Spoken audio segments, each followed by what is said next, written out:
Alors dans ce cours, les amis, on va s'intéresser à la notion de pouvoir constituant originaire. Quand vous commencez le droit constitutionnel au premier semestre, vous allez devoir étudier la notion de constitution ou de révision, c'est-à-dire de modification de la constitution. Et c'est souvent à cette occasion que vous allez envisager ces deux notions de pouvoir constituant originaire et de pouvoir constituant dérivé. Et les profs adorent vous interroger sur ces deux notions. Souvent, ça prendra la forme d'une dissertation.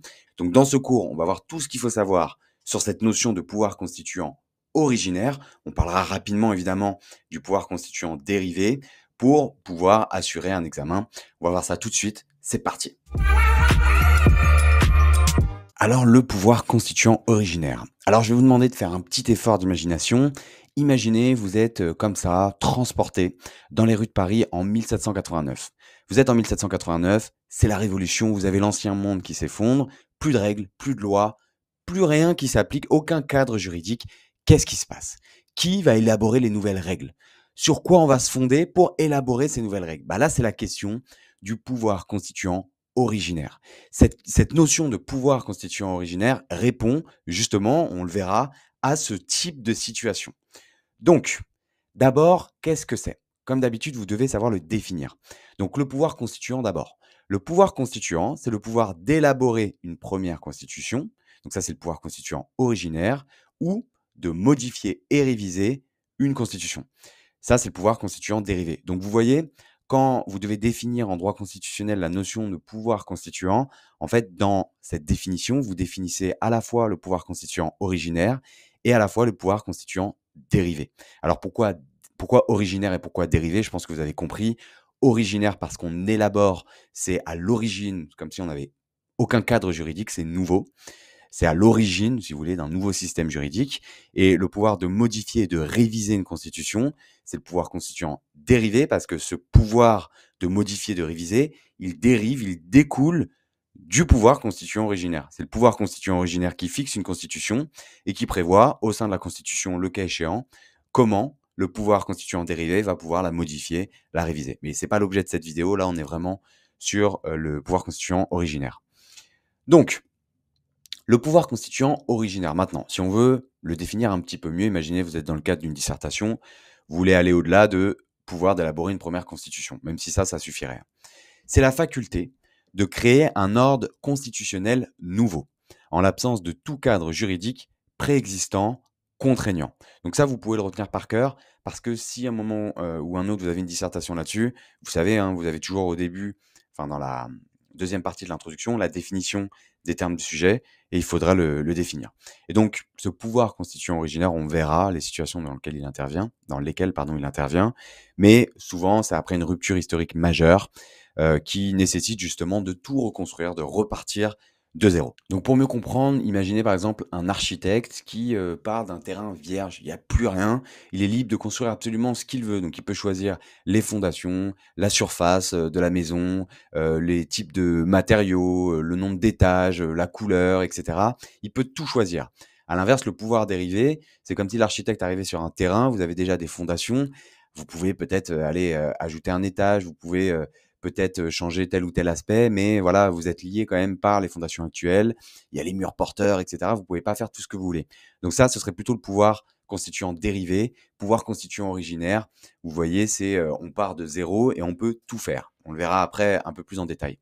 Donc pour faire encore plus simple, vous pouvez imaginer qu'en fait, c'est comme si, quand on parle de pouvoir constituant originaire, on avait eu un énorme bouton reset, on a tout remis depuis le début, et puis on peut repartir vraiment de rien.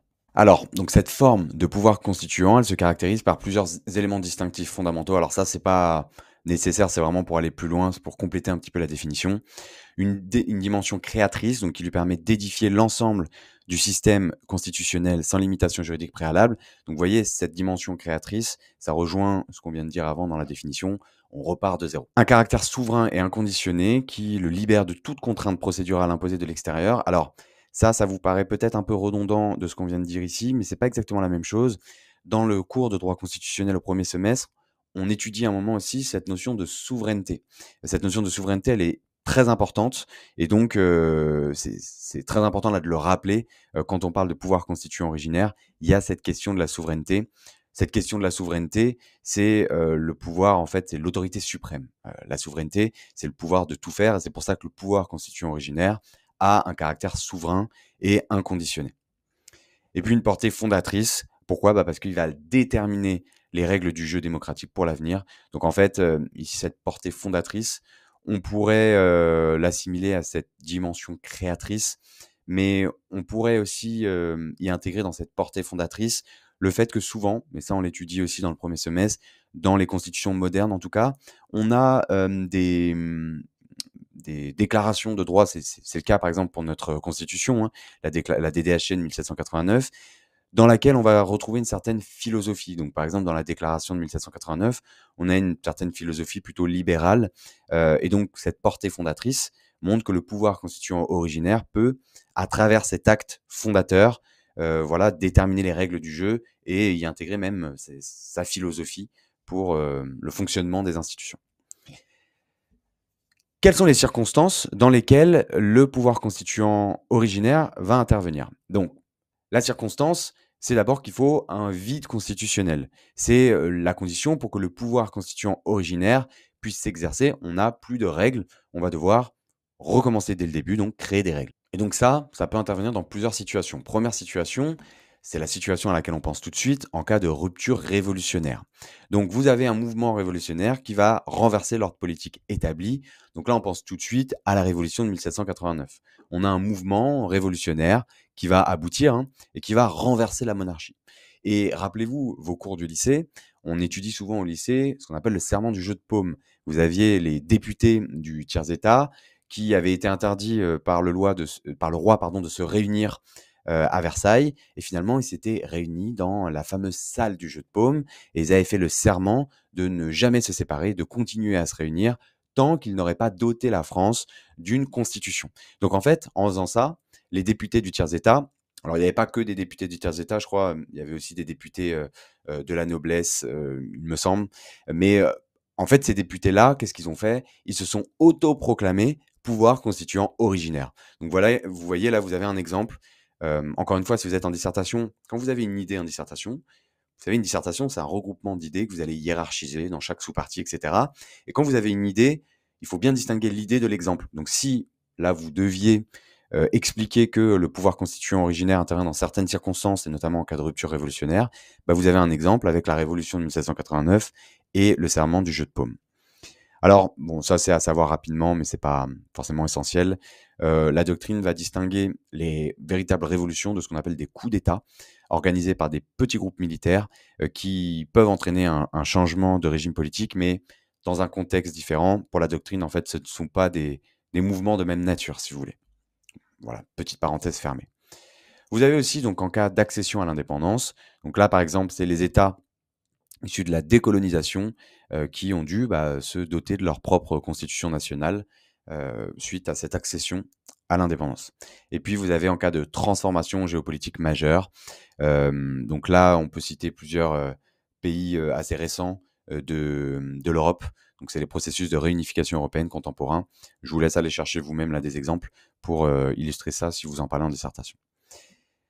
Alors, rapidement, il faut parler un peu du pouvoir constituant dérivé. Donc, il y aura une vidéo spéciale sur le pouvoir constituant dérivé. Là, on parle du pouvoir constituant originaire. Mais comme je vous disais, quand vous êtes interrogé sur le pouvoir constituant, souvent, il faudra parler de ce couple-là, pouvoir constituant originaire, pouvoir constituant dérivé. Première distinction entre le pouvoir constituant originaire et le pouvoir constituant dérivé, c'est le degré de liberté. Le pouvoir constituant originaire jouit d'une liberté absolue. On l'a vu juste avant. Donc, liberté absolue, pourquoi? Pour définir le contenu constitutionnel. On l'a vu juste avant, je vous ai dit qu'un de ses caractères, c'était qu'il était souverain. On a une souveraineté totale du pouvoir constituant originaire, contrairement au pouvoir constituant dérivé. Vous n'avez aucune règle juridique qui va s'imposer au pouvoir constituant originaire. Il peut tout faire. Alors, on en reparlera après. Vous avez une partie de la doctrine qui va nier en fait cette distinction entre pouvoir constituant originaire et pouvoir constituant dérivé, puisque certains considèrent, et comment dire, on a une illustration d'ailleurs de ça, que le pouvoir constituant dérivé est lui aussi totalement souverain et qui peut tout faire. C'est-à-dire que le pouvoir constituant dérivé pourrait lui aussi modifier ce qu'il souhaite dans la Constitution. Ensuite, on a deuxième élément de différenciation, le contexte. Donc le pouvoir constituant originaire va intervenir dans des moments exceptionnels et fondateurs. On a vu avant les situations, hein, des ruptures révolutionnaires, des situations d'accession à l'indépendance, etc. Alors que le pouvoir dérivé va intervenir dans un moment de continuité constitutionnelle établie. Si vous regardez par exemple l'histoire de la Ve République, quand on a procédé à des révisions de la Constitution, on n'était pas dans des mouvements exceptionnels, révolutionnaires et fondateurs. On est simplement dans la continuité de la Constitution. On n'a pas de situation particulière ou spécifique. Donc, c'est une autre différence, c'est ce contexte dans lequel intervient le pouvoir constituant dérivé et originaire. Comme je vous disais, alors ça, c'est une décision que je vous invite à taper dans Google et à aller voir. Vous avez des auteurs qui vont nier cette distinction entre pouvoir constituant dérivé et originaire, s'agissant du premier point, donc le degré de liberté plutôt. Pourquoi? Parce que, selon ces auteurs, le pouvoir constituant dérivé serait lui aussi illimité, serait totalement souverain. Même si totalement souverain, ça ne veut rien dire en vérité, puisque quand on parle de souveraineté, je vous ai dit, la souveraineté, c'est l'autorité suprême, la détention du pouvoir suprême. Donc techniquement, on ne peut pas être à moitié souverain, même si en réalité, il y a toujours des limitations à la souveraineté. Mais cette théorie, elle trouve quand même une vraie traduction juridique en France, parce qu'on a une décision du Conseil constitutionnel qui est toujours citée et que vous devez impérativement connaître. Je vous invite vraiment à la taper dans Google, pas à la prendre par cœur, mais allez taper dans Google et lisez rapidement la décision. Vous avez le Conseil constitutionnel qui a implicitement épousé cette thèse du pouvoir de révision juridiquement illimité, puisqu'il a refusé de contrôler une loi de révision constitutionnelle. Donc en fait, à défaut d'avoir un organe qui va contrôler une loi de révision constitutionnelle, une révision de la Constitution, en fait, ça revient à dire que le pouvoir constituant dérivé peut tout faire. S'il n'y a pas de contrôle, bon, bah, on peut modifier ce qu'on veut dans la Constitution. Donc, allez lire cette décision. Ça, c'est vraiment important de la connaître. Retenez même la date, hein, pour ce thème-là du pouvoir constituant originaire et dérivé. Qui sont les titulaires du pouvoir constituant originaire? 2 secondes. Si vous appréciez cette vidéo, n'hésitez pas à mettre un petit like et à commenter, ça nous aide beaucoup. Deuxième chose, si vous voulez aller plus loin, sachez qu'on a une plateforme complète sur laquelle vous allez pouvoir retrouver l'intégralité des matières fondamentales pour la L1, la L2 ou la L3. Je vous invite à cliquer sur le lien dans la description. On peut reprendre tout de suite la vidéo, c'est parti. Donc là, on est sur la mise en œuvre du pouvoir constituant originaire. Donc à qui est-ce qu'on va accorder ce pouvoir constituant originaire? Même si, en fait, c'est pas à qui est-ce qu'on va l'accorder, c'est qui va s'auto-proclamer pouvoir constituant originaire. Donc vous avez plusieurs détenteurs possibles du pouvoir constituant originaire. D'abord le peuple. Donc le peuple, c'est la théorie de la souveraineté populaire, hein. C'est la souveraineté populaire directe. Donc ici, le peuple, ça veut dire quoi? Ça veut dire que vous avez le peuple qui est considéré comme la source ultime du pouvoir politique. C'est le peuple qui peut établir une nouvelle constitution, les nouvelles règles constitutionnelles. Et donc comment ça se traduit? Ça se traduit par l'organisation de référendums pour justement faire participer le peuple à la rédaction de la Constitution. Donc ça, c'est fréquent, hein, pour la France. Par exemple, la Constitution de 1946, donc la 4ème République, ou la 5ème République, ces constitutions, pour être établies, ont associé directement les citoyens à l'élaboration de cette Constitution. Ensuite, alors non, toujours dans donc le peuple, il faut que vous puissiez distinguer ces deux notions, la notion de référendum et la notion de plébiscite qui ne signifient pas exactement la même chose. C'est une variante en fait de la participation populaire directe.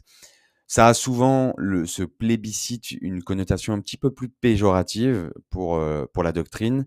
Je pense que vous en avez déjà entendu parler. On fait souvent référence à Napoléon, hein, pour le plébiscite.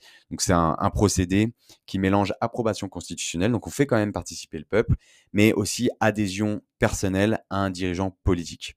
C'est une forme hybride de légitimation.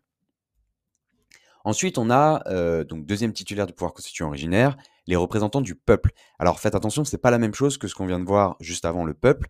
Ce sont les représentants du peuple. Donc c'est pas tout le peuple ici. Donc comment ça se traduit? Ça se traduit par des conventions constituantes ou des assemblées nationales constituantes qui bénéficient d'un mandat populaire spécifique pour l'élaboration constitutionnelle. Donc vous voyez ici, on ne fait pas participer directement par référendum l'intégralité du peuple, mais on va créer une assemblée ad hoc spécifique spécifiquement prévues pour la rédaction d'une constitution. Donc on parle de convention constituante ou d'assemblée nationale constituante. C'est le cas par exemple des États-Unis, 1787, ou en France en 1848 et en 1875. Alors, faites attention, vous avez beaucoup d'étudiants qui confondent les. Donc, quand on parle d'assemblée constituante, on ne parle pas de parlement. Ça, je pense que vous l'avez compris. On ne parle pas de l'Assemblée nationale. C'est vraiment des assemblées ad hoc qui vont être constituées, faites de représentants du peuple, pour pouvoir établir la Constitution. Mais on ne parle pas ici de ce qu'on pourrait avoir comme l'Assemblée nationale sous la Ve République. On ne parle pas non plus, et c'est là où il y a souvent une confusion de la part des étudiantes, des parlements ordinaires, exceptionnellement dotés du pouvoir constituant dérivé. Alors qu'est-ce que ça signifie? Vous savez, vous allez l'étudier au second semestre, mais c'est bien de le comprendre et peut-être que vous le savez déjà par culture générale. En France, le pouvoir constituant dérivé est accordé au Congrès. Le Congrès, c'est quoi? C'est l'Assemblée nationale et le Sénat qui vont être réunis exceptionnellement en Congrès pour exercer le pouvoir constituant dérivé, c'est-à-dire pour pouvoir modifier la Constitution. Ça, c'est prévu par l'article 89 de notre Constitution. Donc, on a une assemblée qu'on appelle le Congrès, qui est la réunion de l'Assemblée nationale et du Sénat. Les assemblées constituantes, ce ne sont pas ces parlements ordinaires exceptionnellement dotés, comme c'est le cas du Congrès, du pouvoir constituant dérivé. C'est bien à distinguer. Là, les assemblées constituantes, en fait, elles vont établir la Constitution et puis après, elles vont disparaître. Ensuite, troisième titulaire du pouvoir constituant, alors on n'y pense pas tout de suite, les étudiants ont souvent tendance à penser au peuple, au référendum tout de suite, mais c'est le monarque. Et on a des exemples dans l'histoire constitutionnelle française. C'est le pouvoir constituant originaire qui va être confié à un chef de l'État et souvent au roi dans les régimes monarchiques traditionnels. Donc ici, l'idée, c'est que le souverain détient naturellement la faculté de déterminer l'organisation politique de son royaume. Donc ça, on l'envisage aussi dans le cours sur la souveraineté en droit constitutionnel. On verra qu'on a la souveraineté nationale et la souveraineté populaire qui s'opposent, mais la souveraineté aussi peut être aussi théocratique, enfin, comment dire, venir directement de Dieu, ce qui était le cas sous l'Ancien Régime, et puis être confié à un organe humain, si vous voulez, au roi. Donc, dans ce cas-là, la Constitution prendra alors le nom de charte. Donc, en France, c'est l'exemple de la charte de 1814. Retenez bien tous ces exemples parce que même au premier semestre, vous êtes interrogé là-dessus. Au premier semestre, à la fin du premier semestre généralement, vous voyez l'histoire constitutionnelle française. Et le but, c'est justement pas simplement de vous faire connaître les dates, enfin, ce sera important, mais des changements de régime, etc., mais surtout de l'analyser de manière constitutionnelle. Et donc, il faudra rattacher tout ce que vous voyez dans l'histoire constitutionnelle française à ces notions qu'on verra. Donc là, par exemple, à cette notion de pouvoir constituant, là, vous savez maintenant pourquoi ça s'appelle une charte constitutionnelle, et vous savez que le titulaire du pouvoir constituant, ici, c'était le monarque. Et parfois, donc quatrième point, le pouvoir constituant originaire va être partagé. Donc là, c'est par exemple le monarque ou le chef de l'État qui va partager ce pouvoir constituant avec une ou plusieurs assemblées. Et là, on parle souvent de pacte. L'exemple, c'est la Grande-Bretagne avec l'adoption de la Grande Charte de 1215. Vous avez un tableau dans l'article qui sera dans la description de la vidéo. C'est sur notre site internet qui récapitule un petit peu tout ça si vous voulez avoir un résumé complet. Alors, il nous reste une dernière question, c'est la question de la légitimité du pouvoir constituant originaire. C'est fréquent aussi d'être interrogé là-dessus au premier semestre. Donc, ce qu'il faut bien comprendre, c'est que le pouvoir constituant originaire, c'est un pouvoir de fait qui n'a pas de valeur juridique. Comme je vous l'ai dit, on fait table rase du passé, on a un bouton reset, on repart de zéro, donc on n'a pas de règle. Donc le pouvoir constituant originaire intervient dans un vide constitutionnel, et donc en fait, ce pouvoir constituant originaire, paradoxalement, il intervient en toute illégalité. Il n'y a aucune règle, puisqu'il n'y a pas de règle, il ne peut pas avoir des règles qui autorisent le pouvoir constituant à agir. Et donc, c'est l'adoption de la Constitution par ce pouvoir constituant originaire qui va marquer le début, le commencement d'un gouvernement de droit qui répond à des règles. Mais avant cette période-là, on est en totale illégalité. Alors, comment on peut justifier juridiquement un pouvoir qui s'exerce en l'absence de droit? C'est tout le paradoxe. En réalité, la solution qui est trouvée, c'est qu'on va rechercher une légitimité politique extra-juridique. C'est-à-dire que ça ne va pas reposer sur des règles, puisqu'il n'y en a pas, ça ne va pas reposer là-dessus. Ça va reposer sur l'adhésion populaire et la nécessité historique ou l'efficacité institutionnelle. Donc, efficacité institutionnelle, c'est le besoin d'avoir des institutions pour pouvoir gouverner, avoir un gouvernement. Et donc comment ça se traduit concrètement? Bah, ça se traduit souvent, en tout cas, pour les démocraties modernes, on va dire, par des mécanismes de participation démocratique. Donc cette légitimité, cette légitimation va intervenir soit avant, donc via ce qu'on a vu avec l'élection d'assemblées constituantes qui vont venir légitimer ce pouvoir constituant originaire, soit après, c'est-à-dire avec des référendums de ratification qui vont venir, si vous voulez, valider, donner la légitimité à cette élaboration constitutionnelle. Donc vous voyez, voilà, c'est même si on intervient, le pouvoir constituant originaire intervient nécessairement toujours dans l'illégalité, on va après légitimiter son intervention, son exercice, par, le la recherche de par la recherche d'une légitimité justement qui va se traduire et se trouver dans différents mécanismes de participation démocratique. Voilà pour ce cours sur le pouvoir constituant originaire. J'espère que c'est plus clair pour vous et je vous invite à, regarder le cours sur le pouvoir constituant dérivé qui vous aidera pardon, à y voir encore plus clair. Je vous dis bon courage pour vos révisions et si vous avez aimé cette vidéo, n'oubliez pas de mettre un pouce bleu en bas de la vidéo, voire de commenter, ça nous aide beaucoup. Bon courage pour vos révisions, bye.